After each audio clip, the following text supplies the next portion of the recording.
I left a career I loved, so his promotion wouldn't fall apart.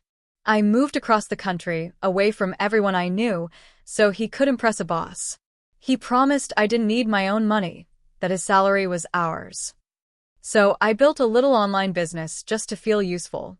He laughed and called it Monopoly Money in front of his friends. Then he emptied our joint account and filed for divorce, confident he'd keep the mansion. He didn't know the deed, the business, and the lawyer were already in my name. By the time the judge asked who actually owned the house, it was too late for him. My name is Rachel. I'm 34 years old, and until a few years ago, I would have told you I was just a wife who picked up some online work to stay busy. Now, when people ask what I do, I say I run a small digital publishing company out of Atlanta. It sounds much more impressive than I sell planners and productivity courses to strangers on the internet, but that's essentially what it is. It didn't start that way. I met my husband, Mark, when we were both 24 and working at the same marketing firm in Chicago. He was the golden boy in sales, sharp suits, louder laugh, the kind of guy the partners invited to drinks because he made clients feel rich just by standing next to them. I was on the strategy side. Quieter, nerdier, more comfortable behind a spreadsheet than a microphone. I liked understanding why people bought things. He liked convincing them to do it. We made sense together. At least, that's how it felt back then. When we started dating, he used to brag about me to anyone who would listen. "She's the brains behind half the campaigns you've seen this year," he'd say, slinging an arm around my shoulders. I'm just the guy they send in to smile. He brought me coffee when I worked late, showed up at my cubicle just to make me laugh, listened when I ranted about bad briefs and impossible deadlines. He made me feel like we were a team, like everything we were building was ours. When he got an offer from a big tech company in Atlanta 3 years into our relationship, it felt like proof. "They want me to head regional sales," he told me, eyes bright. "This is our shot, Ratch." I loved my job, my little rented apartment, the familiarity of my life. But I also loved him, and moving with him felt like what couples did when they were serious. "I can look for a marketing job down there," I said, more bravely than I felt. "We'll figure it out." He kissed me and said, "See? This is why we work. You believe in me." We moved 6 weeks later. Atlanta was warmer, greener, lonelier. His new job devoured his time.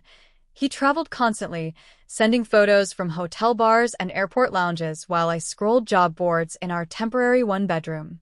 The market there was different. The agencies wanted local experience I didn't have. The in-house teams were small and already full. Every polite rejection felt like a tiny eraser on the life I'd left behind. One night, over takeout on the couch, I brought it up. "Maybe I should go back to school," I said. "Or pivot into something remote. Social media strategy, maybe. People make whole careers out of that now." He waved his chopsticks like it was a non-issue. "Babe, you don't have to rush into anything," he said. "My salary covers us. Enjoy the break. When we have kids, you won't want to be stuck at some 9 to 5 anyway."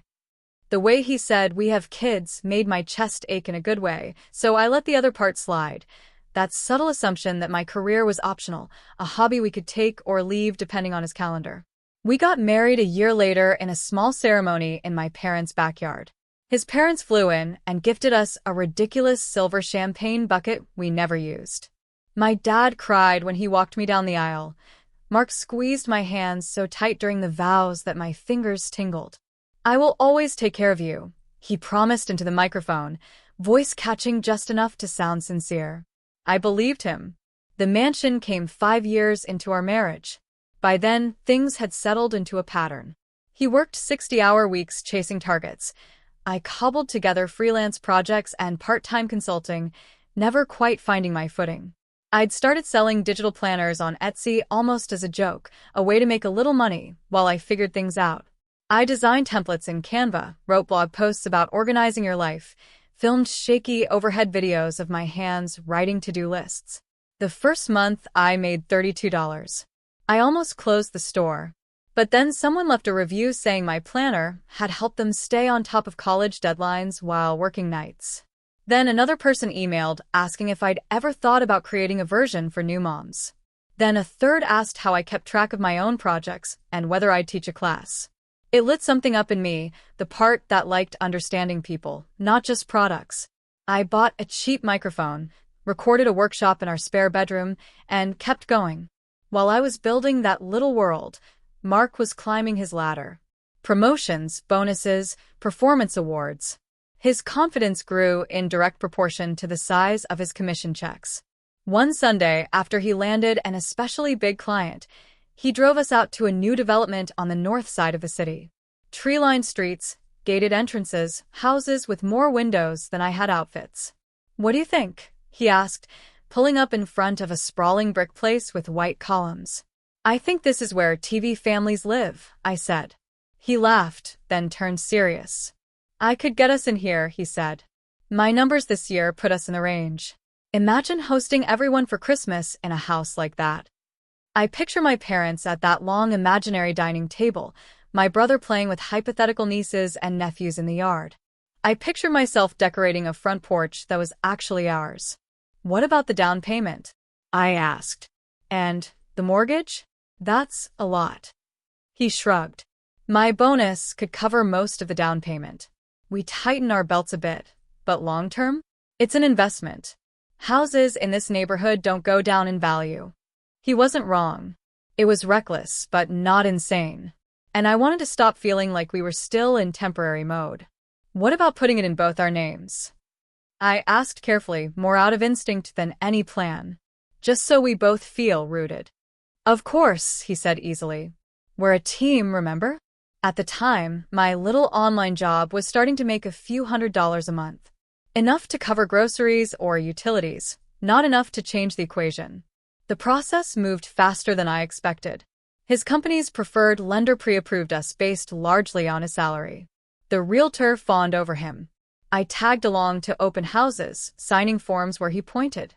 Then we hit an odd snag with the bank's paperwork. Because my income wasn't stable and I was legally self-employed, the lender suggested putting the mortgage solely in my name to qualify for a specific first-time homeowner program.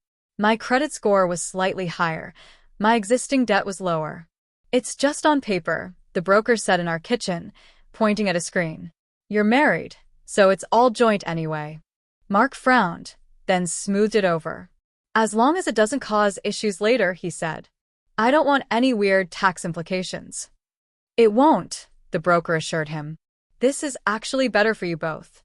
We signed the documents a week later. Deed and mortgage, Rachel Harris. I remember pausing over my name, black ink on thick paper, feeling a strange mix of pride and guilt. I hadn't paid for most of it. His bonus had. But somehow, by the alchemy of bureaucracy, the house was legally mine. "We know it's really your sale," I whispered to him that night as we stood in the empty foyer, our voices echoing. "Thank you for this." He kissed me, distracted. "What's mine is ours," he said. "Doesn't matter whose name's on the stupid paper." I believed that, too. Over the next 2 years, the house filled up with furniture, memories, and small arguments that turned into habits. Mark's job got more demanding. He was often on his phone even when he was home. Dinners were frequently eaten at different times, me at the kitchen island, him standing by the sink scrolling through emails. My online business quietly grew behind the scenes.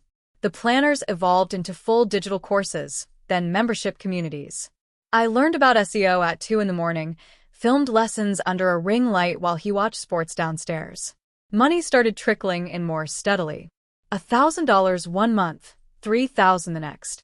The first time I made more from my laptop than he brought home from a paycheck, thanks to a product launch that exploded on Pinterest. I didn't tell him. It felt too delicate, like a newborn bird. I wasn't ready to show anyone in case it died. Besides, any time I brought up my work, his reaction dulled my excitement. "How's your little online thing going?" he'd ask, halfway through a beer, eyes on whatever game was on. "It's actually doing really well," I'd say. "I'm thinking of hiring a virtual assistant. As long as it doesn't distract you from the real stuff," he'd cut in. "Appointments, house stuff, kids eventually. You know." I'd swallow a retort, remind myself he was stressed, and change the subject. The first time he mocked it in front of other people was at a team barbecue at our place. His colleagues and their spouses milled around the backyard. The grill smoked. Someone's kid cannonballed into the pool. One of the wives, a woman named Tessa, asked me what I did. I hesitated. Old habits. I run a digital business, I said. Productivity courses, planners, that kind of thing. Her face lit up. Oh my God, really? I'm obsessed with those. Which one? Before I could answer, Mark appeared at my elbow, beer in hand. She plays on Pinterest for a living, he said, grinning. It keeps her busy while the big kids go to work. The group laughed. Not all of them, not Tessa, but enough that my face burned hot. I forced a smile, some weak joke about, well, someone has to make the checklists. Inside, something small and important cracked. That night, after everyone left and the dishwasher hummed in the background, I tried to bring it up. Do you realize how you sounded earlier? I asked quietly, leaning against the counter. When you talked about my work? He looked genuinely confused. I was kidding. Lighten up. You made it sound like what I do is a joke, I said. Like I'm some bored housewife playing on Instagram. He snorted. Aren't you reading too much into it? Come on, Ratch. I'm the one paying for this place. Obviously your stuff matters to you, but let's be real. Without my job, none of this exists. He swept his arm around, taking in the marble countertops, the vaulted ceiling, the life we'd built. You wouldn't have time for your little side hustle if I wasn't carrying the weight. Little side hustle. The words lodged somewhere under my ribs. I almost told him then. About the numbers in my Stripe account. About the savings I'd quietly built in an account with only my name on it. About the month I'd made in a week what he did in a month. Instead, I heard myself say, softly, you're right. Without you, none of this would exist. He relaxed, misreading my surrender as agreement, and kissed my forehead like I was a child who'd finally understood a lesson. That was the night I stopped bringing up my work around him. And, though I didn't fully realize it yet, it was also the night I stopped trying to convince him I had value. The less I talked about my work, the more it grew. There was time for it once I stopped spending my evenings trying to cheer Mark up or soothe his ego. He'd come home, crack a beer, complain about clients who didn't get his genius, and I'd murmur the right noises while secretly counting down the minutes until I could go upstairs and open my laptop. My members' community passed 1,000 people. I launched a second course. I started waking up to PayPal notifications from strangers in different time zones, tiny digital proof that what I did mattered to someone. By the end of that year, my little side hustle had cleared more than I used to make in my corporate job. I hired an accountant, set up an LLC, and did something that felt both defiant and responsible. I began paying the property taxes and most of the mortgage for my business account. Not because Mark asked me to, because I wanted to know, quietly, that this house wasn't just built on his effort. He noticed the practical effects. More breathing room in our joint checking, fewer tense conversations about credit card bills, but not the source. One night, as I transferred the mortgage payment, he glanced at the bank app and said, "Nice to see our savings going up again. Guess the market's finally rewarding my genius." I almost told him it was me. Instead I said, "Must be," and clicked send. Looking back, that was when the scale really tipped.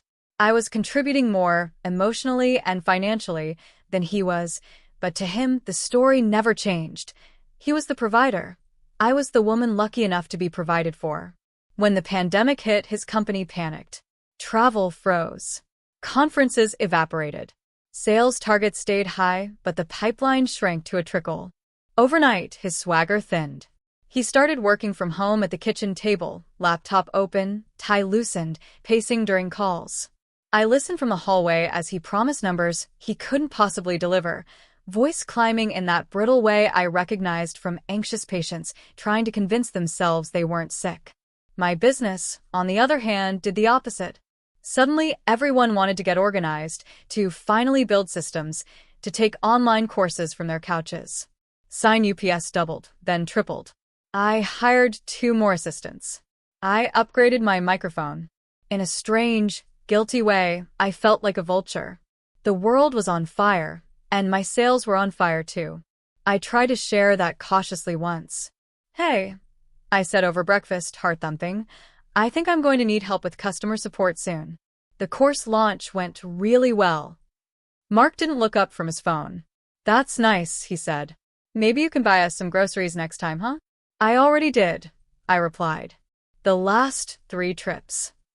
He blinked, surprised, then grinned like he'd just discovered something cute. Look at you, sugar mama. Sugar mama.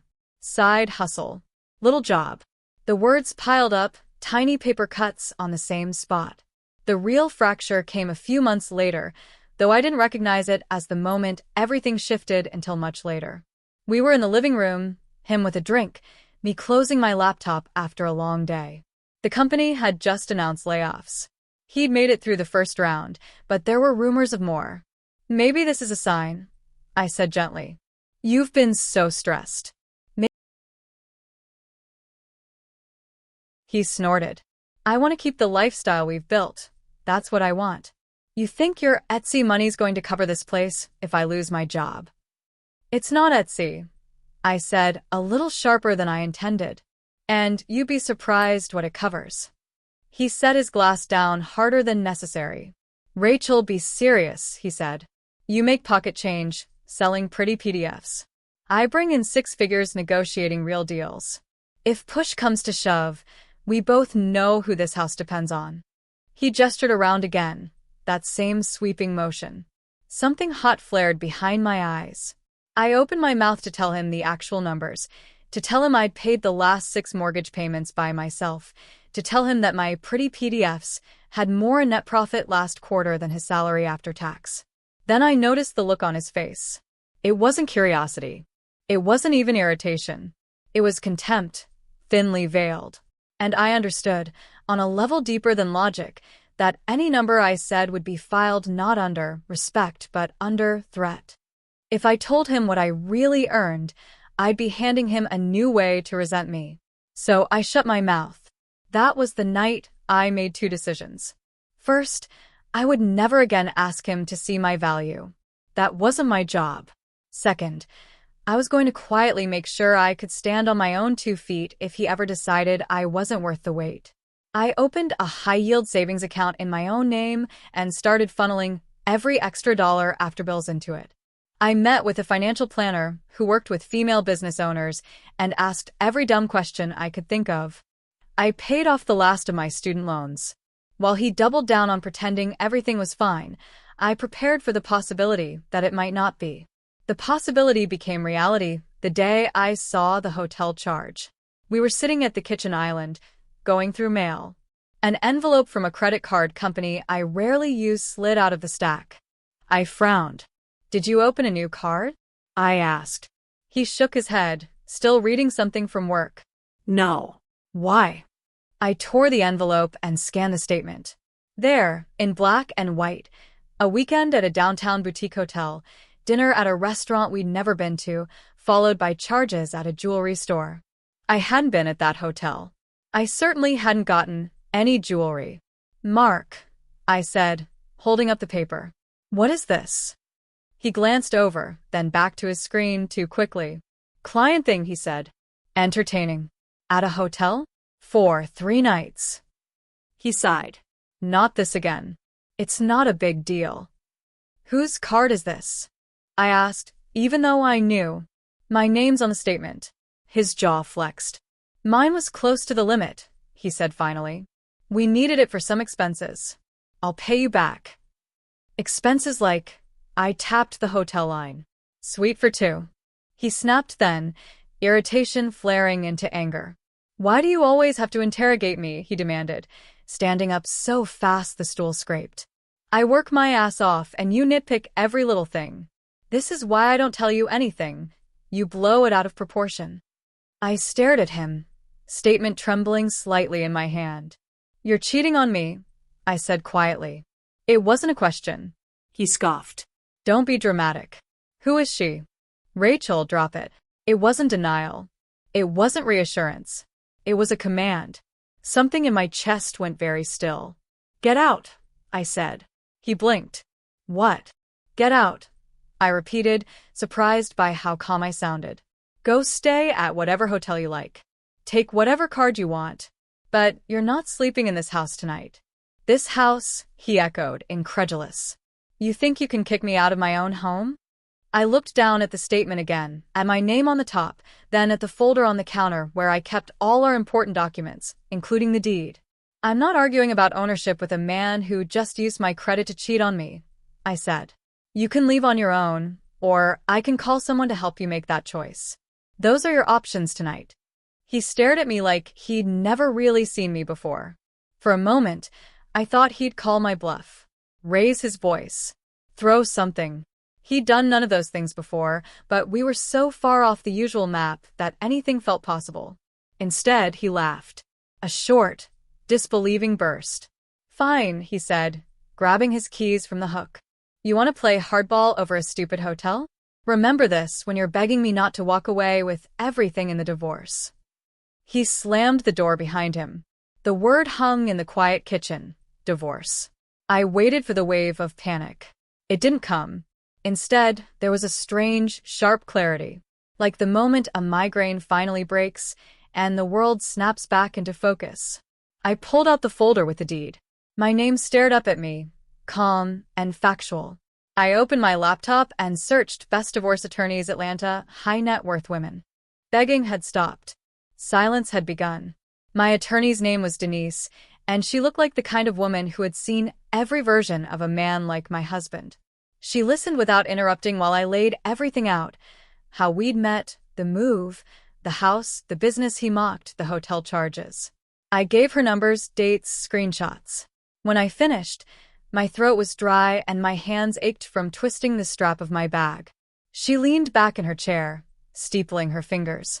So, she said, he's been cheating, spending marital funds on the affair, and he thinks you're financially dependent on him. Yes, I said. That's about right. And this house, she tapped the copy of the deed I'd brought, is titled in your name only. It is, I said. But his bonus paid most of the down payment, and we've always thought of it as ours. I know that probably means. She held up a hand. Slow down, she said. Morally, you might feel it's ours. Legally, things are more nuanced. Especially if you can show you've been paying the mortgage and taxes from your own account for the last few years. I slid another folder across the desk. Bank statements, neatly highlighted. Auto payments labeled mortgage coming out of my business account month after month. She flipped through them, a small smile tugging at the corner of her mouth. Rachel, she said, I don't think you realize the position you're actually in here. I exhaled, some mix of fear and hope. Is it bad? I asked. For him, she said. Potentially. For you, this is the part where we stop reacting and start getting strategic. We filed a response when his petition arrived a week later. He'd moved fast, apparently believing the best defense was a preemptive strike. In the paperwork, he cited irreconcilable differences and requested an equitable division of assets, specifically naming the house, and, to my quiet astonishment, consideration of spousal support due to the disparity in income. I read that line twice. He thinks you're the low earner, Denise said dryly, scanning the same documents. He has no idea what your business actually brings in, does he? None, I said. Every time I try to tell him, he shut it down. Good, she said. Ignorance is not a legal strategy. We disclosed everything, clean and complete. My business income, expenses, savings, retirement accounts. The property records showing the house solely in my name. The credit card statements with hotel charges and jewelry purchases, all on cards primarily or solely tied to my name. That's called dissipation of marital assets, Denise explained. Judges don't love it when one spouse uses joint money to fund an affair. It doesn't mean we win automatically, but it colors how the court views his credibility. I nodded, trying to absorb law talk through the fog of hurt. What do you want? She asked finally, at the end of this. The question sat there between us. A year ago, the answer would have been, I want my marriage back, but better. Now, I pictured Mark standing in the kitchen, waving his hand around our house like a trophy. I picture my name on the deed. I pictured the quiet nights upstairs, building something he refused to see. I want my house, I said. I want my business untouched. And I want him out of my life with as little opportunity to hurt me again as possible. She nodded once. Then that's what we'll aim for. The months before the hearing were slow and strangely peaceful. I moved through the mansion like a guest preparing for a different host. I packed up his forgotten items into boxes and stacked them neatly in the garage. I changed the Wi-Fi password. I bought new sheets for the bed. I suddenly realized we'd never replaced since we got married, like shedding a skin. He, meanwhile, oscillated between two extremes. Some days he sent terse, business-like emails about logistics. Other days I'd get long, rambling messages that swung from anger to nostalgia. You're really going to throw away 10 years over a few mistakes? We built that life together. You wouldn't even have that house without me. You know your little online thing could never support that place if I hadn't set us up first. I didn't answer any of them directly. Everything went through lawyers. Begging had stopped. Silence was my line now. The morning of the hearing, I dressed like I was going to a serious meeting. Navy dress, low heels, simple jewelry. Not flashy, not meek. Just steady. Denise met me in the hallway outside the courtroom. You ready? She asked. As I'll ever be, I said. Mark arrived a few minutes later with his attorney, a sharp-suited man with slicked back hair. Mark looked thinner, the way people do when they're holding themselves together with caffeine and stubbornness. He didn't meet my eyes. Inside, the courtroom was smaller than on TV. No jury, just a judge with tired eyes and a stack of files. Our case was one of several on the docket, another line in a long story of people who didn't work out. We took our places, me at one table with Denise, him. In terms of equity, he continued, we'll account for Mr. Harris's initial contribution through allocation of other marital assets and retirement accounts. There will be no spousal support awarded to Mr. Harris at this time. Mrs. Harris's business remains her separate property. I exhaled slowly. Denise's hand brushed my arm under the table, a small, grounding touch. Across from us, Mark stared straight ahead, jaw clenched. The rest of the hearing blurred, details about accounts, timelines for selling a second car, orders to finalize paperwork. When it was over, we stood. Outside the courtroom, he caught up to me. So that's it, he said, voice low. You get the house, the business, everything, and I get what? My 401k and a pat on the head? I studied his face. There was anger there, yes, but also something softer underneath. Disbelief. The slow dawning realization that the world didn't see him the way he saw himself anymore. You get freedom, I said quietly. From a wife you thought was dead weight, and a house you thought you carried alone. Seems more than fair. You played me, he said. All this time with your secret accounts, your lawyer. I protected myself. I corrected. There's a difference. He opened his mouth like he wanted to keep fighting, then seemed to think better of it. His shoulders slumped, just a fraction. You'll never find someone who'll love you like I did, he muttered finally.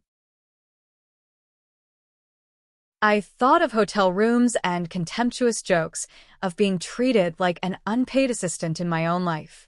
I hope not, I said. I walked away before he could answer. The divorce decree came through a few weeks later. It was dry, almost boring, for something that marked the end of a decade. Lines on paper about deeds and accounts and dates. I signed it at my kitchen table, the same place I'd once cried over his hotel charges. Then I set it down and opened my laptop. Life went on, in its quiet way. I turned one of the empty bedrooms into a studio for filming course content. I painted a wall a soft blue and bought a second-hand sofa in a ridiculous floral pattern just because it made me smile. Friends came over for dinners that didn't end with me cleaning up after Mark's colleagues. My parents visited and sat in the backyard, looking around with a mixture of pride and relief I didn't fully understand until my mom hugged me at the airport and whispered, "I'm so glad you chose yourself before it got worse." I'm not going to pretend it was all triumphant montages and empowerment playlists.